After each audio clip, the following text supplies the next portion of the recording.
Good morning, good afternoon, good evening, and welcome to a very special edition of Openshift TV. This is a KubeCon office hours talking about certifications. A very special host this hour, Mike Perez, filling in for Josh Burkus.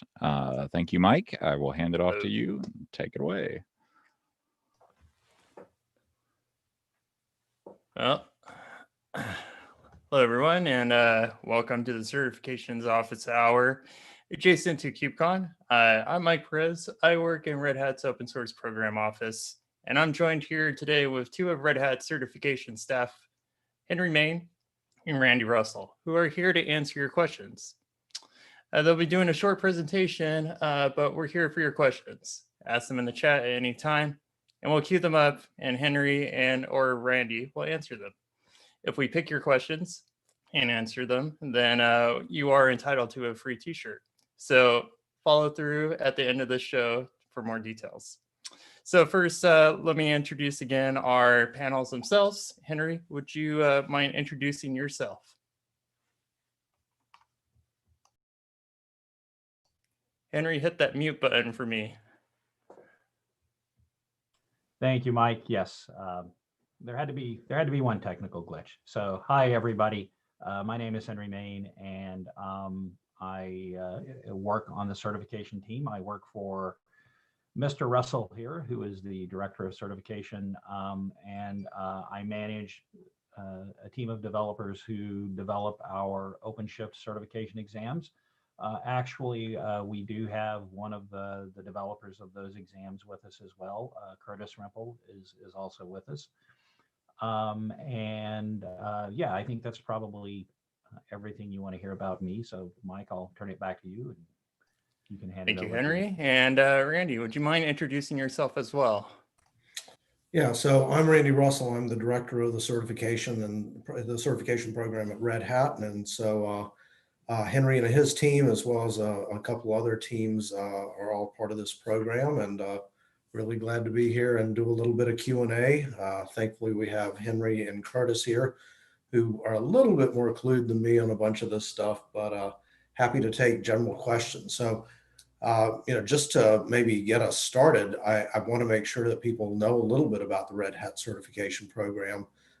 We certify skills and knowledge, for roles ranging from system administration to application developer across pretty much the entire Red Hat product portfolio.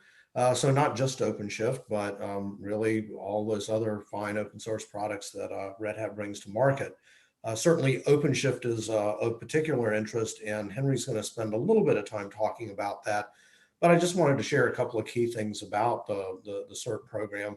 The biggest thing that I would emphasize is that every Red Hat certification is earned by passing a hands-on practical exam, meaning if you are getting certified as an OpenShift administrator or an OpenShift application developer, you will be taking an exam that involves actually working with OpenShift.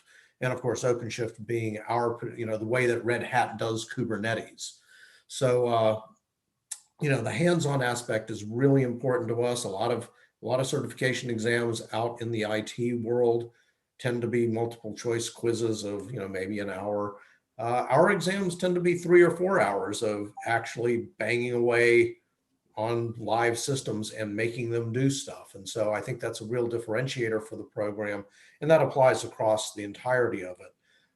It's a multi-tier program. Again, we cover multiple roles. We also emphasize exam security. Sorry, but it's a little harder to cheat on our exams than some of the other ones that are out there. And I'm pleased to also say that we now offer our certification exams not just in sort of an open enrollment classroom setting or at a testing center, but this year we also launched a remote option, which allows people to take their certification exam from their home or some other location, provided that their workspace is acceptable for that. I'd need to work a little bit on my space. It's probably not actually fully compliant, but that's really worked out very well, certainly in the current era. And so, Mike, if it's okay to you, I'll turn it over to Henry, who does have a few things that he can talk to sort of talk a little bit about those Kubernetes focused certs that we have. Again, they tend to have Openshift as their name because Openshift is how Red Hat does Kubernetes. Yeah, thanks for that. But real quickly, can we also get an intro from Curtis? I forgot to introduce him as well. So, hi, my name is Curtis Rempel, and I'm on the certification team. I work with Henry, and one of the certifications I do work on is to do with Openshift. wonderful. Thank you, Curtis. Didn't want to forget you. So, all right, Henry. So would you like to go ahead and share a presentation with us? Sure, and not to just to just to make sure people aren't frightened with the prospect of another long presentation. This is just very brief, and mostly just to introduce folks who might not be familiar with the certification program to us. So it's just a couple of 3 slides. So this will be brief. So let's see. Let me find. Let me find the correct window here.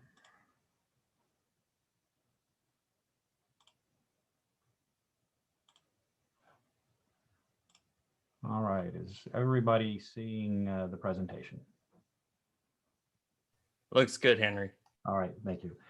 Again, welcome everybody. Again, this is just, I just wanted to say a few words about the certification program here at Red Hat and how it relates specifically to OpenShift and Kubernetes. So as Randy mentioned, one of the distinguishing characteristics of our exams is all of our exams are hands-on and performance-based, which means, as Randy said, we put you in front of an OpenShift cluster. We have you actually working with OpenShift and Kubernetes and actually doing the same sorts of things that you would be expected to do on the job. So, the exams are very real world, and whether or not you pass the exam is based on whether or not you can actually make the systems work as specified on the exam. So a way of thinking about the exam is you walk into your first day of work and your boss says, okay, I hired you to develop applications on OpenShift. So here's a simple application I want you to put together for me. Go make it happen, and here's your requirements of what I want this application to do. Well, that is pretty much what our exam would look like. Here's a list of requirements. You've got 3 or 4 hours. Go make this happen. And the way we evaluate you is at the end of that period, we take the work that you've done and we actually verify that, hey, does this guy have an application? Did he stand up an application? Did he stand up this WordPress application, and does it do the things that we ask it to do? So, from my perspective, that's, if somebody's going to test me, that's the kind of test I would rather take, because it's based on the things I do from on a day-to-day basis, and not on can I remember some specific bit of syntax, or can I recall some esoteric feature of a product. It's based on these are the things I do every day. So from some respects, it's maybe, I don't want to say easy, but it's much more applicable to what you do. And as Randy also said, our exams we're working very diligently to make our exams available as widely as possible. And most of the OpenShift related exams are available or will soon be available using our remote exam format. So that's really actually an exciting thing. So what exams do we have in the portfolio that you're as an OpenShift or Kubernetes person, you might be interested in taking? It actually turns out we have quite a few exams that touch on OpenShift and container-based technology. And the first one that's up here, some folks might be surprised to see it up there, but they shouldn't be, but it's the Red Hat Certified System Administrator exam. And the reason I listed this here is, the phrase you often hear it tossed around is containers are Linux, or Linux, Linux is containers. And, that really very much is the case. And we actually, in acknowledgement of that, we actually reworked the Red Hat Certified System Administrator exam and the associated course just a few months ago to actually include coverage of some basic container knowledge. And that was in recognition that, containers are becoming very much the way everything is done in our world. And also to sort of emphasize that to be successful with containers, we think you really need sort of a certain base level of Linux knowledge. And it was also done to try to encourage people to not bypass that initial step, and make sure you have that foundational understanding of Linux before you proceed on into the container world. But proceeding on from there, we do have other certifications that are much more focused around working with specifically containers and Openshift and Kubernetes. We have a Red Hat Certified Specialist in Containers and Kubernetes exam, which is sort of our entry level. This is the first exam you might take if you're a developer and you want to prove to the world that you have some understanding of containers and Kubernetes. If your focus is more on wrangling OpenShift, we have a Red Hat Certified Specialist in OpenShift Administration exam. And for this exam, we sit you down in front of an OpenShift cluster and give you a management task to do. We also have an exam that's more focused on if you're an application developer, the Red Hat Certified Specialist in OpenShift Application Development exam. And, this is the exam where, to go back to an example I was using a little bit earlier, where, we sit you down and say, here's an application. It's already written. You don't have to write the application, but here's an application. Take this application and deploy it using OpenShift. So, it's very much, geared toward testing your ability to use OpenShift to provide applications to your customers. We also have another certification that is actually somewhat more oriented toward the administration world. We have a Red Hat Certified Specialist in Security, Containers, and OpenShift Container Platform certification. And this focuses on some of the aspects of making sure your containers are secure and making sure that you're using best practices when you deploy containers. And then on the horizon, we do have another certification geared toward OpenShift, which is a certified specialist in OpenShift automation and integration. And the way to think of this is more of a, I need to integrate OpenShift into my enterprise, and I need to be able to manage it at scale. And so, for this exam, we're planning on doing things like testing. Can you tie your authentication for OpenShift into your enterprise authentication service, and can you maybe do some Ansible? Can you use Ansible to do some automation of managing your OpenShift infrastructure? So, we do have quite a few opportunities for you to demonstrate, varying levels of expertise with Kubernetes and OpenShift technologies.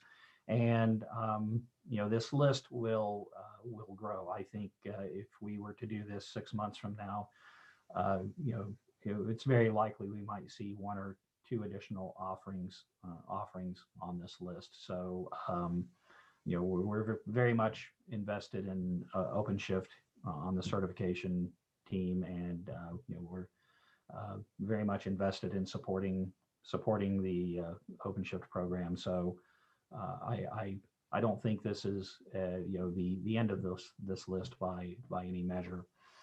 And then finally, if anybody does have specific questions about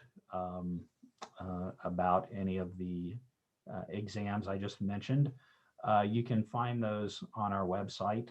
If you just go to redhat.com and go to services, click on the services tab up there, you can find fairly detailed information about what to expect for one of these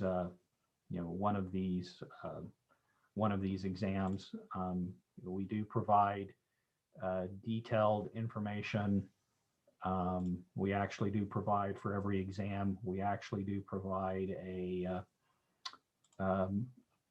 list of the things that you need to know for this specific exam. So if you're wondering, well, what sorts of things should I be capable of doing if I want to take one of these exams, you can go to just go to redhat.com, go up here to learning and support, click on all certifications, and you can find information about any of our exams.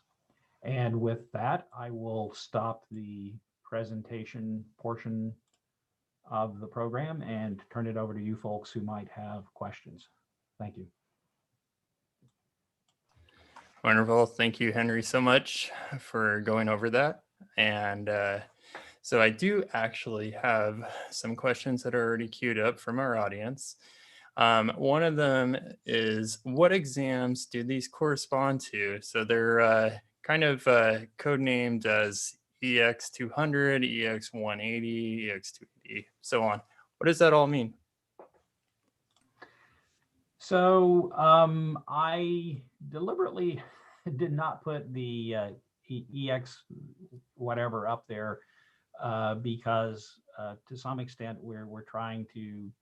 So those are the SKUs for these various exams, and we toss those around internally, but the proper name for the exam is Red Hat Certified System Administrator exam. I could let's see, I could update my presentation here briefly, but just real quickly. No, let's not do that. Red Hat Certified. Oh, Randy, you have a comment? Yeah, I was just saying, don't update the presentation. No, but no, EX200 is the Red Hat Certified System Administrator exam. EX180 is the Red Hat Certified Specialist in Containers and Kubernetes. EX280 is the Red Hat Certified Specialist in OpenShift Administration. EX288 is the Red Hat Certified Specialist in OpenShift Application Development. EX425 is the Red Hat Certified Specialist in Security, Containers, and OpenShift Container Platform. And when we launch it, the Red Hat Certified Specialist in the OpenShift Automation and Integration will be known as EX380, informally among us, folks on the certification team. So I guess a way to look at it then, that I'm looking for is when would it be applicable for me in my professional career to actually be presenting that? Are like other people looking for those codes, or can I actually just say I'm Red Hat certified and then give my particular number that verifies that? You should refer to yourself as a Red Hat Certified Specialist in OpenShift Administration, and then that certification ID that you have, anybody who you give that to can go to redhat.com, and they can go to the certification website and they can verify that and list your credentials and list even list your credentials and the transcripts of exams that you sat. Beautiful. that makes sense to me. If you all have any questions, again, with anything with Red Hat certifications, please reach out to us in chat, and those questions will be coming to us and we'll answer them live. And also as a reminder, if we do pick your question, we will be sending you out a free shirt as a result. So thank you. Do we have an example of the shirt? I don't have one of the shirts. Oh, I'm not cool enough to receive one of these shirts. you and me both. But I don't know even if Chris knows what kind of shirt it is, but for this session, it's the Maine Openshift t-shirt. There you go. Maine Openshift TV t-shirt. So is it Openshift TV or Openshift? Just Openshift. Just Openshift. Awesome. Yeah. Cool. There we go. You can have a shirt. Yes. All right. So let's continue down with our queued up questions here. So I have another one that came in. That's so we've been discussing technologies such as Kubernetes and containers. What other adjacent technologies would I be learning in these certification courses? So I kind of look at this as like a good way to like segue into other communities as well, and kind of broaden ourselves a little bit than within more than just within cloud native. So I would say probably an adjacent technology that you're going to start seeing more of even in the OpenShift courses is Ansible. We are using Ansible more and more internally at Red Hat to, certainly to drive the setup of products, but also for just essential administration tasks. So and as I said, the EX380 that we're planning, it's extremely likely that there's going to be some Ansible knowledge required in that exam. Not full on Ansible knowledge, but certainly some basic understanding of how to use Ansible to do some sort of, again, day-to-day things.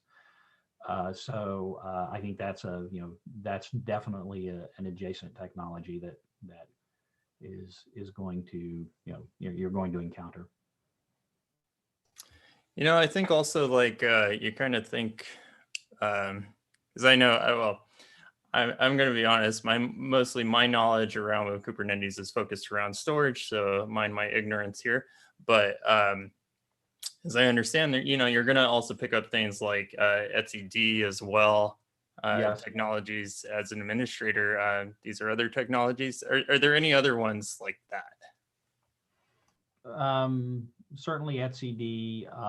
Curtis, can you think of anything similar to etcd that people might pick up?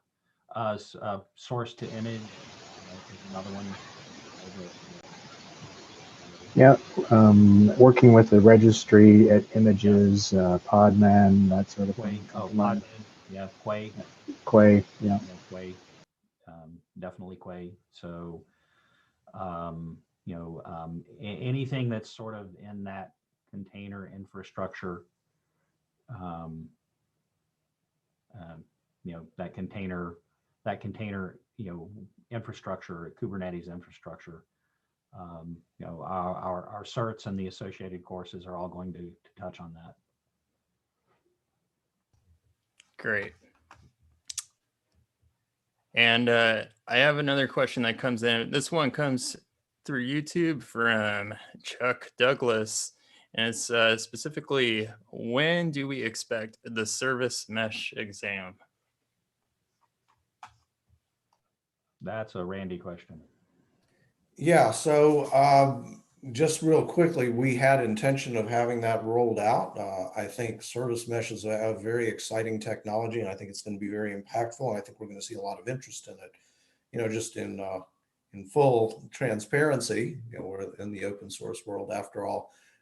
We had to divert a lot of our resources here this year to be able to build out that remote exam capability, and to do so on a very accelerated timeline.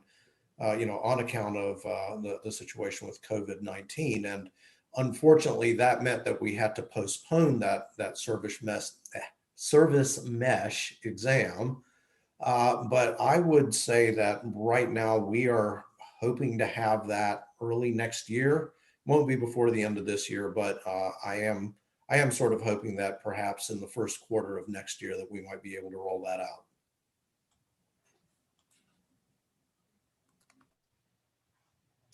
Great. Thank you for the answer, Randy. And thank you, Chuck, for sending us that question. I'll make sure to send you over a link for your t-shirt at the end of this segment. So another question that comes in, does Red Hat offer certification discount for university students? Yeah, I'll take that one as well. So we don't have a blanket discount academic program for university students, but what we do have is something called Red Hat Academy, which is a program where we work with educational institutions worldwide. And I think last I looked at it, we had something like 1,500 institutions worldwide, and these are universities, colleges, technical schools, and so on. And if you are a student at one of these Red Hat Academy participating institutions, you're actually eligible for a pretty big discount on all of your certification exams. And the content that we actually provide to those institutions is pretty much the same content that we use in our commercial training program. So you would be able to access that content as part of just being a student at one of those institutions. It would be a class that you'd register for just like other classes. And then you would actually have the ability to enroll in certification exams at a 50% discount. So it's a great deal if you are somebody who is in the, still attending university. Unfortunately, it isn't as broad as a, university discount for anybody, any school. But what I would say is if we're not a Red Hat Academy at your school, talk to your comp sci department, your software engineering department, what IT studies, whatever it is that's there, and encourage them to come talk to Red Hat and see about becoming an academy. We've had a lot of interest in it, and it's really quite a successful program. That's great. Thank you, Randy, for the answer. And there seems to be another question that's coming in specifically around the naming with the certifications. I think us as humans, we love to attempt to name things here. So now there is the question specifically around, can we think of it as like a short way of saying these different sort of certification names, like my Red Hat SA or something like that? Well, so this is a really good question, and the first thing I'll say is that we do try to emphasize the full name so that there's clarity. In our world, in the technical world, broadly speaking, we use a lot of acronyms, right? And we kind of know what they are. When they're technical ones, they're a protocol, right? But that number of acronyms has increased. But the thing is that if you have something like a cert, you can't always assume that somebody knows what you're talking about if you say RHCSA or RHCE or any of those sort of acronym treatments. And so I would always encourage people, if they're doing something on a resume, to certainly spell it all out, because the person that you're presenting it to might not necessarily know those acronyms. That being said, acronyms are something that are used very much in the certification world. I've had to work with our brand team over the years to convince them that no, acronyms are a good thing, that people know what that means. And it's kind of interesting looking at the way the question was posed in chat. We have some colleagues who have always taken it as a bit of a challenge to figure out the best regular expression representation of all of their certs, if they can do it in like a single regular expression string, and that's kind of fun, right?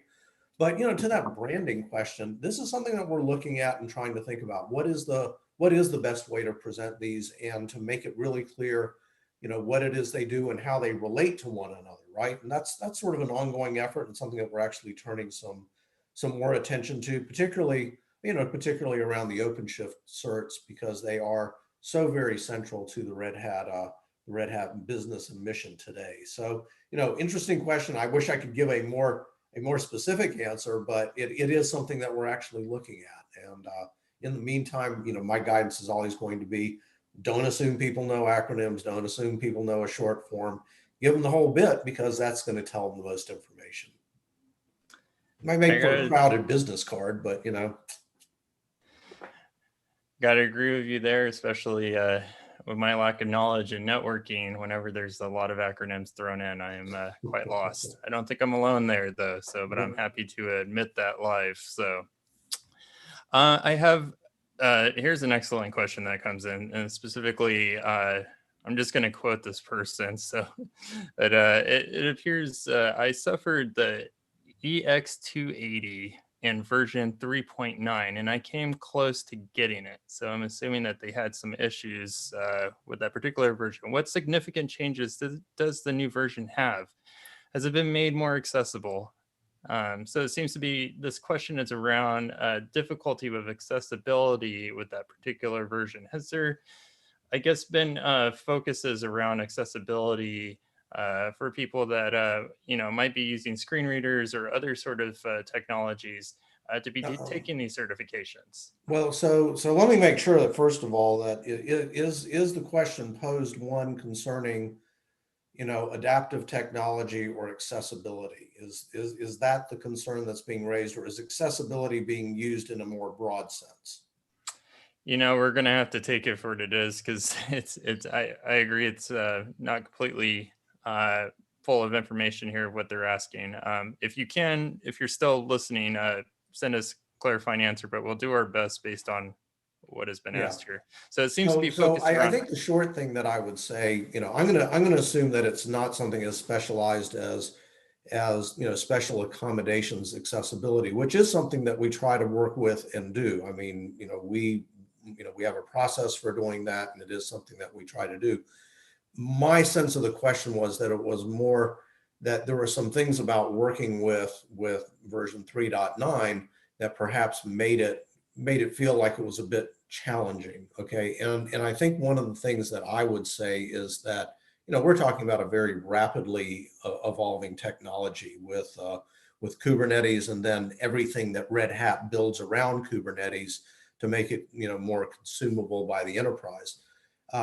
I would say that if we start talking about the change from the 3.x to 4, that's a pretty significant difference. And then even within 4, if we start saying, well, what's the difference between 4.2 and 4.5, we see that the product itself actually improves quite a bit going from those dot releases as well. So it's continually evolving, and and I think that the aim, of course, is that it's an ever easier and more effective product to use.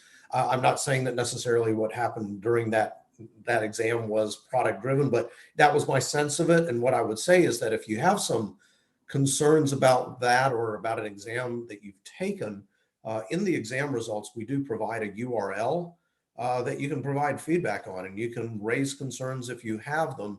And those are, the intake for those, they go straight to the certification team. They get triaged and sent to the appropriate people. And, we look at every concern that comes in. We take this very, very seriously. So, if it's one that's really, really old, we might not be able to do as much forensic work around what might have happened in the exam, but I would say that as a forward-looking thing. If it's a relatively recent exam that you took, by all means, get in touch with us, because we want people to feel like they got the right outcome, and we want them to feel that it was a fair outcome as well. So let us know, begin a dialogue. And thank you for that. I received a clarifying note. It was based on approachability. Yeah, approachability. Yeah, there we go. Yeah. So yeah, and so I think my guess was right, and it really sort of comes to the kinds of things that we're going to ask people to do in something like the Openshift administrator exam are going to be relatively stable over time, but with some important caveats. Okay, so let's say there's a critical feature that gets added. Well, yeah, we're maybe going to want to add that as something on the exam.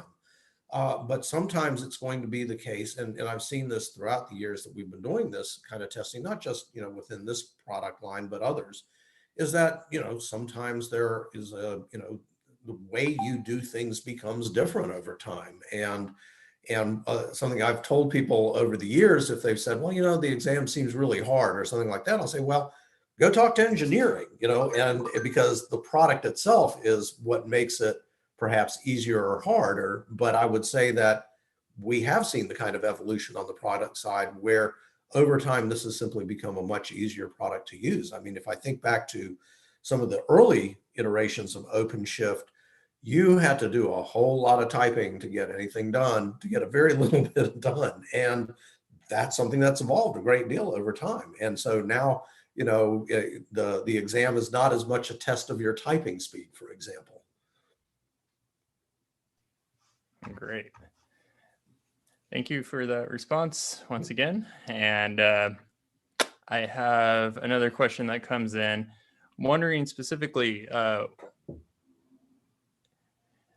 was curious what the cost is to take the exam. Is it separate from the training cost? Well, that depends. So first of all, here's an important thing that everybody should understand is you are not required to take training to take a Red Hat certification exam. You can just take the exam, you can test out, we don't care. What we care about is whether you can do things or not. The certification program is in the measurement business. It is the case that we are part of the learning services organization and that there is training that Red Hat offers. And we work very closely with the teams that produce that training. The training is excellent preparation. It's not required. So that's the first thing. Second thing is because it's not required, you can buy what you want. It's possible to just get training and not take an exam. I discourage that. I think everybody should take lots and lots of exams, but you can just train if you want. It's also possible to just take the exam if you want and buy them separately. Nobody should be too surprised to hear that if you buy them together, you probably end up with a bit of a discount because you buy them together. Yeah, it's a bit of a discount. And then, to take that a step further, we actually have the Red Hat learning subscriptions that allow you access to content on a lot of different things and multiple exam attempts as well. And so that's a way to get an even bigger bundle. And again, if you start adding up how much it would cost to buy, multiple courses and multiple exams, go figure, the learning subscription is actually a better deal. So there's multiple ways to do it. And it really depends on sort of your situation and what you have to spend and what your objective is.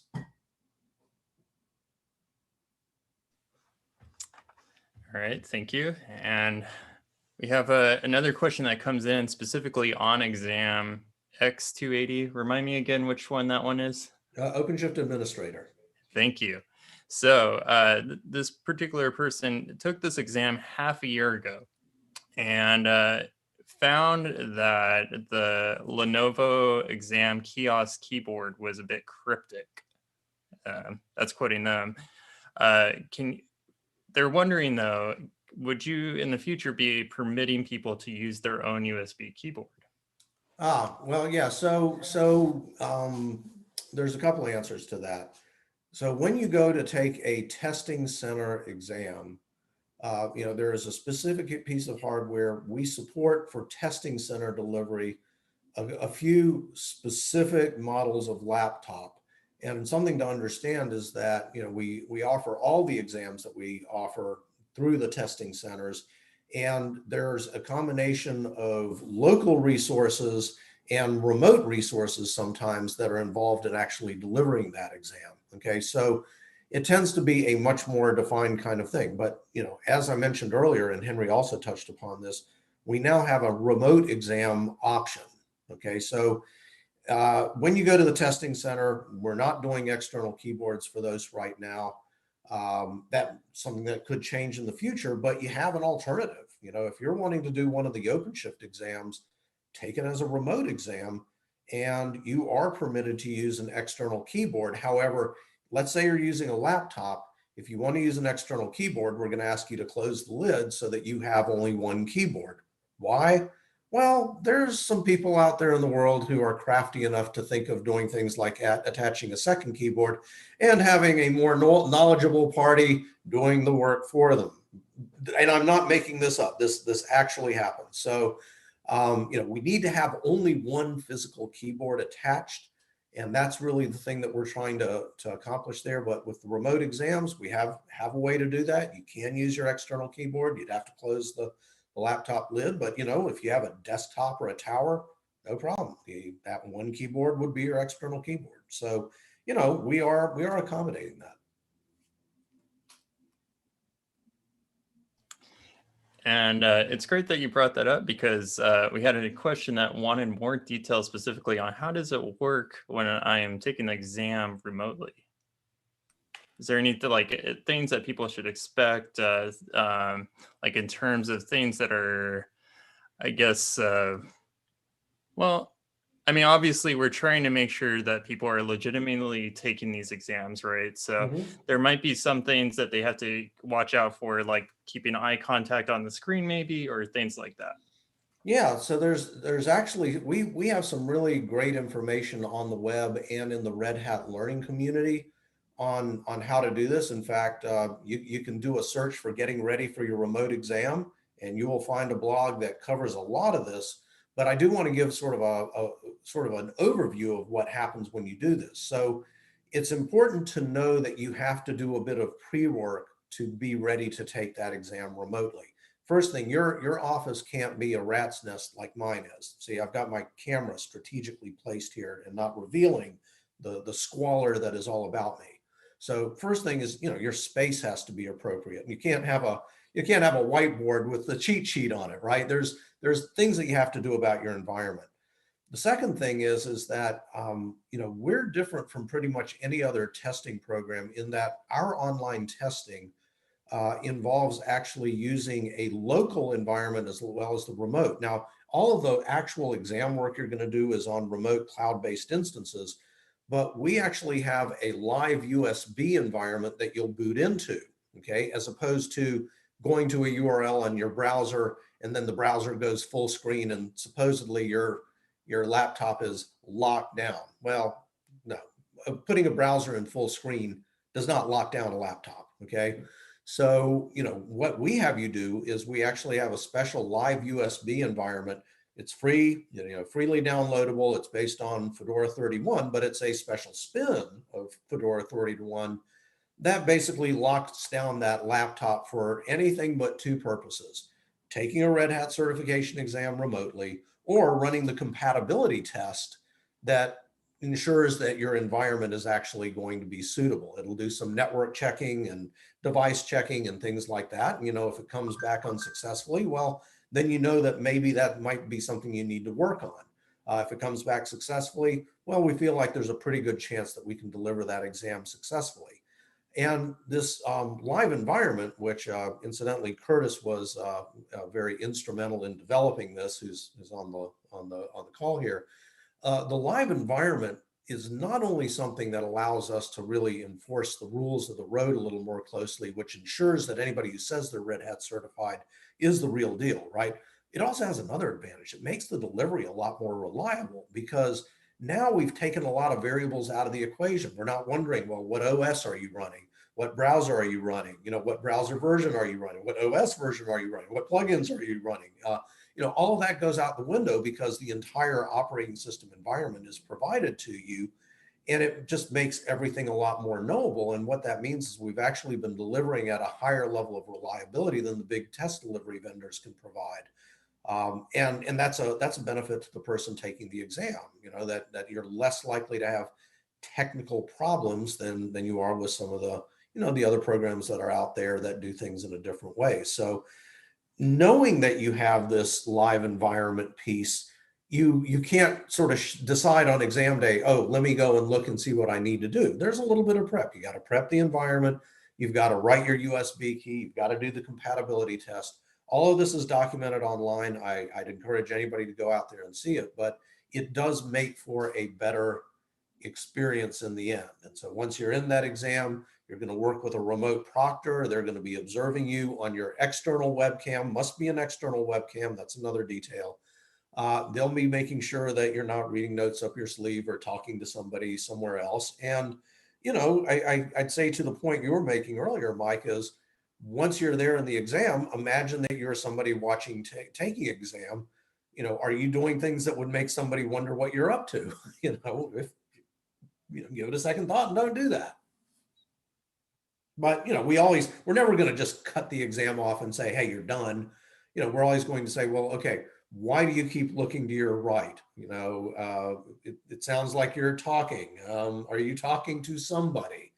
But we're never going to just kind of bust somebody outright unless it's really, really egregious. But it's just be mindful of the fact that you are taking an exam. That usually isn't the challenge. The big challenge really is for people to know that they have that prep work in advance, to have the environment and to have that up and running and work. And one just last advantage of that approach is that if you're taking some exams that are delivered through some of the big test delivery vendors whose name shall remain anonymous, but might begin with the letter P, you have to install some third-party software that purports to control your computer. Well, I don't want to install third-party software that purports to control my computer. Beauty of the live environment thing is that you don't install anything on your computer. You boot into a live environment. When it's done, it's done. The thing runs entirely in RAM. And so you don't have to wonder if, you run this and you go into this exam environment, if there's anything sitting there in your system that allows, some third party like Red Hat to do things it shouldn't, because it doesn't. It's a live environment. We never touch the local hard drive. You can take your hard drive out. We don't need it. That's great. Yeah, and I would also, like to remind people too as well that having these, precautions in place, keep the credibility of these certifications going as well. Of course, we want to make sure that the people actually deserving that actually have this knowledge and can go ahead and continue to promote different Red Hat technologies and continuing forward, legitimacy and deploying infrastructures, or even as DevOps, or as I understood as well, as security administrator as well. So now I would like to bring us over to another question, specifically, I've been seeing multiple of these ones coming in, but I'm going to pick this one from Cubified. Would be interested in learning more about the Red Hat Certified Professional of the Year program and where that is available. I'd like to nominate someone. Yeah. So what I would suggest is, do a search online. We have sort of a landing page around that program. The Red Hat Certified Professional of the Year, is open to anybody who is a current Red Hat certified professional. And, basically we find out information. We ask you to write us and provide information about the work that you do and your contributions to projects and things like that. And, we look through all of that, and a panel of us basically decide on who the winner is. And it's, sometimes it's really tough because there's some great submissions. One of the things that I saw mentioned there in the chat that I do want to touch upon, because there is this had come to my attention recently, was about, wanting to have somebody in Romania apply for this award, and that it wasn't eligible. And so just kind of a word of explanation, I'm going to assume we have an international audience. We usually do, or often do. Contests are actually something that there's a lot of legal restrictions and conditions around. You can't just run a contest. It is something that you have to go to the attorneys and say, can we run this contest?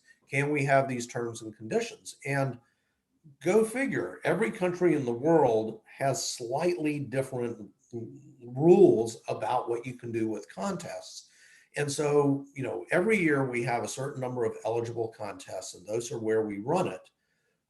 But every year we also try to expand it. And so, Romania wasn't on the list this year. I would very much like to see Romania on it, because I know some very capable people in Romania. But it's not on the list for this year. And so maybe we add it to next year. And, one of the things that I would mention is that a few years ago, there was a gentleman who contacted us and said, hey, I've noticed that, Turkey isn't on the list. You need to add Turkey. And, once you launch the contest, you can't add a country once the contest is launched. So we said, well, okay, we'll add Turkey next year. Well, we added Turkey the next year, and go figure, that guy actually ended up winning that year. So, the key here is ask. Let us know. We want to hear about where there's interest. Understand that because it is that legal aspect, we have to go to the attorneys. The attorneys cost money. So every time we add a country, there's a certain cost involved with it. But we want to do that. We want to add the country. We don't want to exclude countries. Just realistically, we can't just make a country available. We have to do some due diligence around the legal aspects of it.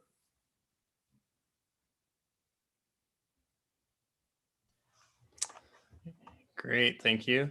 And I would also like to mention, if you're following chat as well, Henry posted up the resource link specifically for getting ready for your exam from your home. So seems like Red Hat has been prepared for our current situation in society. So well, we had a big scramble to get there. Oh, is that right? So well, yeah. So it was actually the case that, earlier in this year, we did not have the remote delivery option. We were talking about doing this and undertaking this early in the year, in January, February, when, back in the olden days. And then everything hit. And what we had anticipated to be a 9-month project, we had to find a way to make it a 4-month project. And we did, So, sometimes you got to pivot.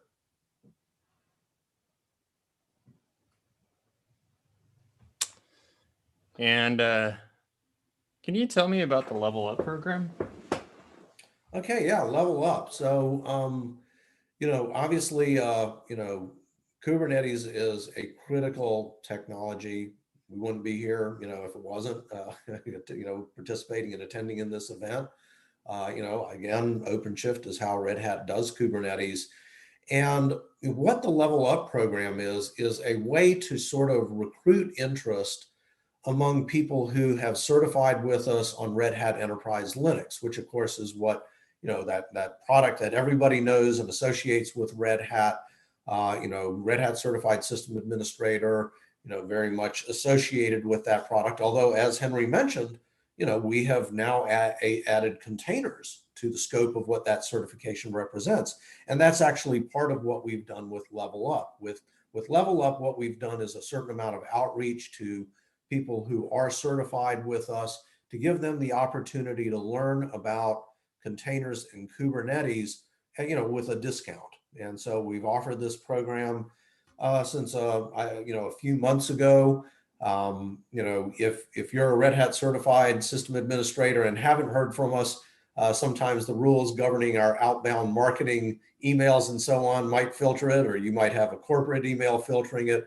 But what we're trying to do is basically offer a significant discount to learn more about containers and Kubernetes with us, to anybody who's certified, to really build interest and excitement about, this new paradigm that we get with containers and Kubernetes. It's not unlike virtualization a few years ago. It's something that it's gone from being, wow, it's kind of cool that you know it, to guess what? You really have to know this. You don't get to not know this. And we want to make sure that our Red Hat certified professionals are really, staying at the forefront of industry expectations. And guess what? That means containers, and that means Kubernetes.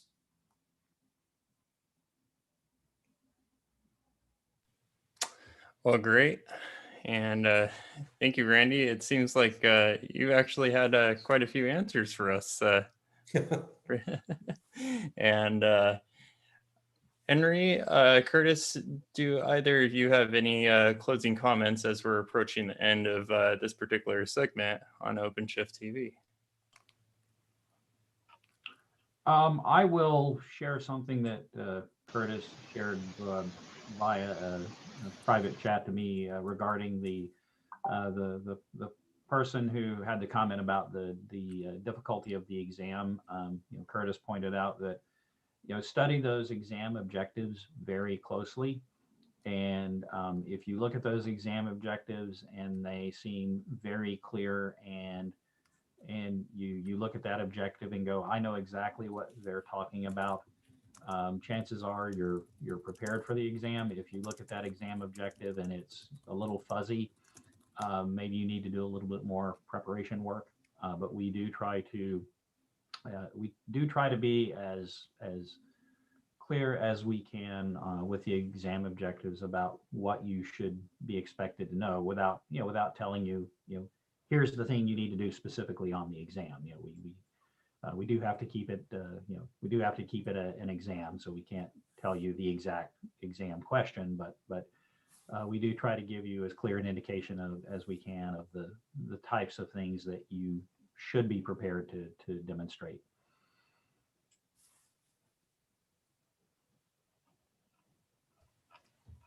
Thank you, Henry. Curtis, anything final words from you? No, I don't have anything. Henry just covered off the point that I wanted to make, so that's great. Thank you. Great. Thank you. Well, so as I see, we are approaching the end for this segment. I want to thank you both, Henry, Randy, and Curtis, for joining us here on Openshift TV.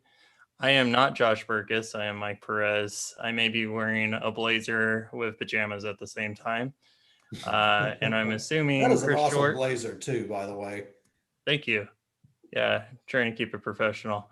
So, Chris Short, are you still there?